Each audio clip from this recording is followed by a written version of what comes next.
A season after the Seattle Seahawks parted ways with two of the franchise's greatest stars in quarterback Russell Wilson and linebacker Bobby Wagner, head coach Pete Carroll did his best coaching. He led Seattle to a 9-8 record, which earned them a spot in the postseason, a place where nobody expected them to be. Then the Seattle Seahawks lost to the 49ers in the wildcard round, but that shouldn't overshadow what this team was able to accomplish. Not only did the team part ways with Wilson and Wagner, but they also lost all-pro safety Jamal Adams for the season due to injury, as well as running back Chris Carson to an early retirement. However, thanks to the help of Comeback Player of the Year and signal caller Geno Smith, the Seahawks found their way into the playoffs. After signing Smith to a 3-year deal and the recent return of Bobby Wagner, the Seahawks appear primed to make a big splash and possibly even contend for the Super Bowl this season. What's going on, everyone? It's Luca here, back with another video. In this one, I'm going to be talking about the Seattle Seahawks and why they're about to go nuclear. If you guys want to be a favor, hit a like on the video. It does help it a ton. And please subscribe to the channel for more Seahawks and NFL content. We just hit 5K, so thank you so much for that. Your support is greatly appreciated. So it all starts with the Seahawks now having stability at the quarterback position. Let's call it for what it is. After Russell Wilson, who spent a memorable decade in Seattle, found a new home in Denver last season, there wasn't a lot of optimism. People were skeptical in Seattle that they would be able to find success post Russell Wilson. However, that was the case. It was time for the backup in Geno Smith to take the reins, and that he did. The team signed Smith to a team-friendly $75 million contract, as a 3-year deal includes a little over $27 million in guarantees, but if he plays poorly, the Seahawks can release him in 2024 with just $8.7 million in dead money. The deal is filled with incentives, but at the moment, Smith's $10.1 million cap hit is half what the Broncos owe Russell Wilson in 2023. So it was a really good deal, in my opinion. And you looked at what Geno Smith did. He stepped up in a big way last season. According to Pro Football Reference, Geno Smith set career highs in completion percentage at 69.8%, passing yards at 4,282, and touchdown passes with 30. And you know Geno Smith is going to continue to thrive with the Seahawks offense. As the Seahawks have stability under center, the Seahawks have one of the best offenses on paper. With Smith's passing abilities, the talented running skills of young tailback Kenneth Walker, and the dynamic duo of DK Metcalf and Tyler Lockett on the outside, Seattle's offense is as dangerous as ever. And Seattle will be looking to put up a lot of points on the board, similar to what they did just a season ago. So I really like Geno Smith under center.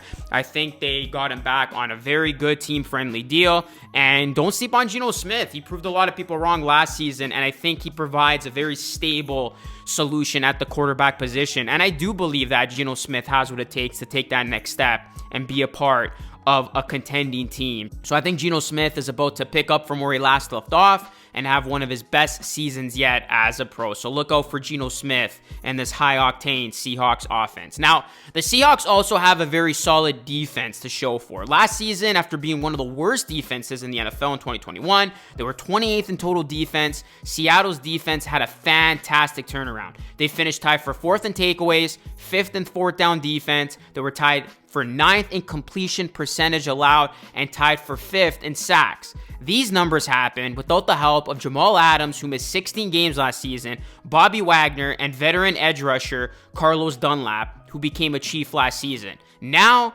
Wagner's back in the fold and Adams is healthy. This Seattle defense is even more dangerous than ever. And the franchise also added veteran safety Julian Love to a talented defensive backs room that includes Pro Bowl cornerback Woolen, who finished tied for first in the NFL with 6 interceptions. So it's safe to say that Seattle's defense is going to be thriving in 2023. And then, of course, I got to talk about the experience of Pete Carroll and what he brings to this team. I mean, having Pete Carroll at the helm just usher in this new era of Seahawks football is the perfect man you want. You look at Pete Carroll, he has accomplished everything there is to accomplish in the National Football League, including winning that all-elusive Super Bowl. And he has been named a member of the NFL's 2010s All-Decade Team. He has 161 wins to his name, and that is 4th most among active head coaches. Not to mention that he also is a 2-time national champion and 4-time Rose Bowl winner